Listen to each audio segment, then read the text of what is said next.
नरेंद्र मोदी जी ने लाल किले पर खड़े होकर कहा कि अगली बार 15 अगस्त 2024 को भी मैं यहीं पर खड़े होकर के झंडा लहराऊंगा। और जब यह सवाल मल्लिकार्जुन खड़गे से पूछा गया तो मल्लिकार्जुन खड़गे ने कहा कि वो झंडा तो जरूर लहराएंगे, नरेंद्र मोदी जी झंडा तो जरूर लहराएंगे, लेकिन लाल किले से नहीं, अपने घर की छत से लहराएंगे। अपने घर के छत पर खड़े होकर के वहां से वो झंडा लहराएंगे। यह मल्लिकार्जुन खड़गे ने कहा। एक लाइन का जवाब दिया उन्होंने, और वो एक लाइन का जवाब जो है वो जबरदस्त वायरल हो गया और अब लोग उस पर तरह तरह से कमेंट कर रहे हैं। मैं आपको दोनों चीजें दिखाता हूं। ये बीबीसी का जो है वो खबर देखिए, और इसमें नरेंद्र मोदी जी ने कहा कि अगली बार 15 अगस्त को इसी लाल किले से मैं देश की उपलब्धियां, उसकी सफलता और गौरवगान आपके सामने प्रस्तुत करूंगा। मतलब कि अपने आप को डिक्लेयर कर दिया कि मैं ही प्रधानमंत्री बनने जा रहा हूं और अगली बार भी झंडा मैं ही फहराऊंगा, और अगली बार भी जिस तरह से अब मैं गुणगान कर रहा हूं वैसे ही मैं अगली बार भी गुणगान करूंगा। लेकिन यह जब सवाल पूछा गया मल्लिकार्जुन खड़गे से तो उनका जवाब सुनिए। वो प्रधानमंत्री नरेंद्र मोदी अगली बार फिर झंडा फहराएंगे तो अपने घर के ऊपर झंडा फहराएंगे, ये उन्होंने कहा। चंद सेकंड की वीडियो है, जरा देखिए। तो अगले साल फिर झंडा फैलाएंगे, अपने घर के ऊपर फैलाएंगे। तो अगले साल फिर झंडा फैलाएंगे, अपने घर के ऊपर फैलाएंगे। तो अगले साल फिर झंडा फैलाएंगे, अपने घर के ऊपर फैलाएंगे। तो ये मल्लिकार्जुन खड़गे ने यहां पर कह दिया कि अगली बार जब वो झंडा फहराएंगे तो अपने घर के ऊपर जो है वो झंडा फहराएंगे। ये जो है वो मल्लिकार्जुन खड़गे ने यहां पर कहा, और जैसे ही ये कहा कि ये वायरल हो गया। अब ये यहां पर जो है वो जो बाइट ले रहे थे एएनआई के रिपोर्टर सिद्धार्थ शर्मा, उन्होंने ट्वीट किया। उन्होंने ट्वीट करके कहा है कि नेता जब जमीन से उठ करके कार्यकर्ता बनता है, नेता जब जमीन से उठ करके कार्यकर्ता से नेता बनता है तो हाजिर जवाबी का हुनर अपने आप आ जाता है। ये बात मैं कांग्रेस अध्यक्ष खड़गे के साथ अभी तक हुए साक्षात्कारों के आधार पर कह सकता हूं कि एक बात और कि कांग्रेस के छोटे से लेकर के बड़े नेताओं से पीआर कंपनी और इवेंट कंपनी और सोशल मीडिया संभालने वाले सेवाएं ले रखी हैं, लेकिन अध्यक्ष होते हुए भी इनमें से कोई भी तामझाम उनके इर्द गिर्द नहीं है। उनका भाषण लिखने और रिसर्च में चुनिंदा राजनीतिक लोग ही भागीदारी देते हैं। तो बहुत लंबे समय से जो है वो सिद्धार्थ शर्मा कांग्रेस को कवर करते रहे हैं। राहुल गांधी, सोनिया गांधी, तमाम नेताओं के इंटरव्यू भी किए हैं, और उसी आधार पर जो इन्होंने ये बात कही है। उन्होंने कहा कि जब एक कोई छोटा जब कार्यकर्ता जब वो उठ करके वो जब नेता बनता है तो वो अपने आप जो है वो हाजिर जवाबी उसके अंदर आ जाती है, क्योंकि वो इतनी ठोकरें खा चुका होता है। और ठोकरें खाने वाले व्यक्ति का अनुभव जो है वो कहीं ज़्यादा होता है पैराशूट से लैंडिंग करवाने वाले नेताओं के जरिए के मुकाबले। दूसरी बात ये कह रहे हैं कि बहुत सारे नेता कांग्रेस में ऐसे हैं, और ये अब ट्रेंड बन गया है कि चुनाव होते ही जो है वो, पहले होता था कि चुनाव की घोषणा है या चुनावी साल है तो नेता जाते थे लोगों के दरवाजे पर, और लोगों के दरवाजे पर जाकर के कहते थे कि देखिए जो कुछ भूल हुई है, जो कुछ गलती हुई है, जो कुछ कमी बेसी रही है उसको माफ करना, अगली बार के लिए वोट देना, जो काम बचे वो अगली बार करा देंगे। कुछ साल पहले तक ये ट्रेंड होता था, लेकिन अब नेता लोगों के दरवाजे पर नहीं जाते, नेता जाते पीआर कंपनी के दरवाजे पर, और पीआर कंपनी के दरवाजे पर जाकर के नेता कहते कि ऐसा कुछ बनाओ, बढ़िया सा पोस्टर वोस्टर झक्कास सा, ऐसा कुछ गाना वाना बनाओ, म्यूजिक व्यूजिक डालो कि लोग जो है उसी में खो जाएं। ऐसे कुछ पोस्टर में वादे वगैरह बनाओ, ऐसे कुछ लिस्ट वगैरह बनाओ, और ये काम करा दिया, वो काम करा दिया, अब ये करेंगे, अब वो करेंगे, और लोग उसी में बह जाएं। और उन्हीं से लोग भाषण लिखवाते हैं, उन्हीं से लोग पूछते हैं कि हाँ क्या बयान देना, क्या नहीं देना, क्या बोलना है, क्या नहीं बोलना है। तो वो सारी बातें जो है सिद्धार्थ शर्मा कह रहे हैं कि मल्लिकार्जुन खड़गे जो हैं वो अब भी एक ऐसे नेता हैं जो अपने चीज़ें खुद ही तय करते हैं, और जो कुछ उनके रणनीतिकार भी हैं तो वो राजनीति से जुड़े हुए लोग हैं। इस बात को जो है ये मल्लिकार्जुन खड़गे कह रहे हैं। देखिए, एक वक्त था कि देश के अंदर जो है वो 26 जनवरी, 15 अगस्त, ये जो राष्ट्रीय पर्व के दिन होते थे, उस दिन राजनीति नहीं होती थी। उसके अगले दिन या उसके अगले दिन जो है वो बोला जाता था। इस दिन जो है एक छुट्टी जैसा माहौल होता था कि ठीक है, प्रधानमंत्री ने कुछ बोला है, कोई बात नहीं, हम उसका स्वागत करते हैं, बस इतनी सी बात रहती थी। बहुत ज़्यादा जो है उसको क्रिटिसाइज नहीं किया जाता था। ये मैं कांग्रेस के टाइम की भी बात बता रहा हूँ और उससे पहले की भी बात बता रहा हूँ। लेकिन अब धीरे धीरे वक्त के साथ में राजनीति इतनी बदली है कि देश के लाल किले पर खड़े होकर के, लाल किले की प्राचीर से वो प्रधानमंत्री अपने खुद को घोषित कर देते अगली बार का प्रधानमंत्री। और जब वो, जाहिर सी बात है, इतनी बड़ी बात कह देंगे तो विपक्ष भी क्या करेगा, क्या कहेगा, स्वागत करते हम भी, या चुप्पी साध लेगा। तो इसका मतलब तो ये चला जाएगा कि हाँ, इसीलिए विपक्ष के नेताओं की भी अब मजबूरी हो जाती है कि वो कुछ ना कुछ उस पर कमेंट करें। तो मल्लिकार्जुन खड़गे ने जो कमेंट किया, उस पर जो जवाब है और जो बातें निकल करके सामने आ रही है वो आपके सामने है। अब इसमें जो दूसरी बात हुई है वो मैं आपको बताता हूं क्या हुआ है। ये कहानी की जो शुरुआत है, वो कहानी की शुरुआत यहां से होती है। ये कुर्सी नंबर 3 लगी थी मल्लिकार्जुन खड़गे के लिए। मल्लिकार्जुन खड़गे को यहां पर इस कुर्सी पर बैठना था, लेकिन मल्लिकार्जुन खड़गे यहां पर आए नहीं 15 अगस्त के लिए।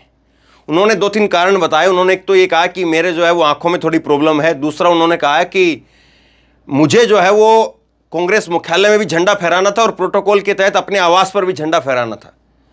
अब मैं अगर वहां पर जाता 15 अगस्त के लिए, क्योंकि सुबह सुबह जो है 7 बजे प्रधानमंत्री का कार्यक्रम शुरू हो जाता है और प्रधानमंत्री के कार्यक्रम शुरू होने से पहले तमाम सांसदों को और नेताओं को, मंत्रियों को, विपक्ष के सांसदों को पहुंचना होता है।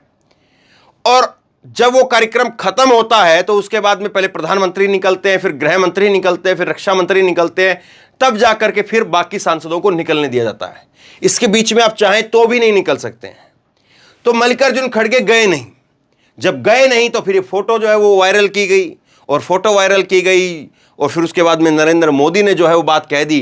तो फिर उसके बाद में जब मल्लिकार्जुन खड़गे से पूछा गया तो उन्होंने कह दिया कि पीएम मोदी अगली बार 15 अगस्त को अपने घर की छत से झंडा फहराएंगे, लाल किले से नहीं। ये मल्लिकार्जुन खड़गे ने कह दिया। पवन खेड़ा ने भी ट्वीट किया। पवन खेड़ा ने लिखा है, विपक्ष से तो प्रोटोकॉल का पालन करे कि लाल किले के कार्यक्रम में उपस्थित रहने की उपेक्षा की जाए और प्रधानमंत्री प्रोटोकॉल तोड़ते हुए लाल किले की प्राचीर से विपक्ष को कोसे, हम यह क्यों स्वीकार करें। तो ये इन्होंने कहा कि हम जो है, हमसे तो सारा प्रोटोकॉल आप मनवाएंगे कि नेता विपक्ष है वो जाना चाहिए, वहां पर बैठना चाहिए, लेकिन नेता विपक्ष का काम केवल ये रह गया कि वहां पर प्रधानमंत्री जो मर्जी बातें कहें और उस पर जो है नेता विपक्ष बैठ करके तालियां बजाता रहे। ये जो है वो पवन खेड़ा यहां पर एक बात कह रहे हैं। ये ममता बनर्जी का भी बयान सामने आया है और ममता बनर्जी कह रही हैं कि 15 अगस्त पर लाल किले की प्राचीर से पीएम मोदी का भाषण उनका आखिरी संबोधन होगा और इंडिया जल्द ही रफ्तार पकड़ेगा और 2024 के लोकसभा चुनाव में जीत दर्ज करेगा। यह ममता बनर्जी की तरफ से कहा गया। वेणुगोपाल ने कहा है कि 2024 के चुनाव में देश की जनता तय करेगी कि कौन वापस आ रहा है और कौन नहीं। हम कम से कम 2024 का इंतजार हमें करना चाहिए। मतलब कि वैसे तो परंपरा यही रही है कि चुनावी साल में ठीक है, नेता थोड़ी सी अपनी तरफ से, कोई भी प्रधानमंत्री होता है वो थोड़ी अपनी तरफ से इस बात की ढील ले लेता है कि वहाँ पर अपना जो है सरकार का महिमा मंडन करना या लोगों से जो है वो दोबारा आने के लिए आशीर्वाद मांगना, इस तरह की बातें तो हो जाती हैं। लेकिन सीधे तौर पर कोई ये कह दे कि मैं ही अगली बार यहाँ पर झंडा फहराऊंगा, ये ज़्यादा हो जाता है। प्रियंका गांधी ने ट्वीट किया। प्रियंका ने लिखा कि हर देशवासी की आवाज़ मजबूत हो, हमारी एकजुटता सुरक्षित रहे, देश में अमन, चैन और तरक्की हो, देश की हर क्यारी में बहुरंगी फूल खिलें, स्वतंत्रता सेनानियों द्वारा दिखाए गए रास्ते और उनके वसूलों की रक्षा के संकल्प के साथ आप सभी को स्वतंत्रता दिवस की ढेर सारी शुभकामनाएं। ये प्रियंका गांधी ने लिखा है। इसके साथ मैं आपको एक इंटरेस्टिंग चीज़ और दिखाता हूँ, बड़ी इंटरेस्टिंग है। वैसे तो एक चीज़ ये है कि अब की बार जो है वो नरेंद्र मोदी के भाषण को लेकर के किसी ने सर्वे नहीं किया है। किसी ने सर्वे नहीं किया कि नरेंद्र मोदी का भाषण आपको कैसा लगा, मज़ेदार लगा, असरदार लगा या बेकार लगा। कोई सर्वे नहीं कर रहा है, क्योंकि सबको मालूम है सर्वे की हालत क्या होती है। सर्वे की हालत ये होती है कि 80% 90% जनता कह देती है कि नहीं, अच्छा नहीं था, ठीक नहीं लगा। और इसीलिए जो है वो अब ये न्यूज़ 24 ने भी ट्वीट किया है, तो उसमें यही पूछा है कि 10 में से कितने नंबर आप देंगे। सीधा तौर पर यह नहीं कहा कि आपको अच्छा लगा कि नहीं लगा, ओपिनियन पोल डालते जो वो नहीं डाला है। दूसरी एक जो चीज हुई, आज की जो तस्वीर है वो ये तस्वीर है, आज के कार्यक्रम की ये तस्वीर है, आज के कार्यक्रम की।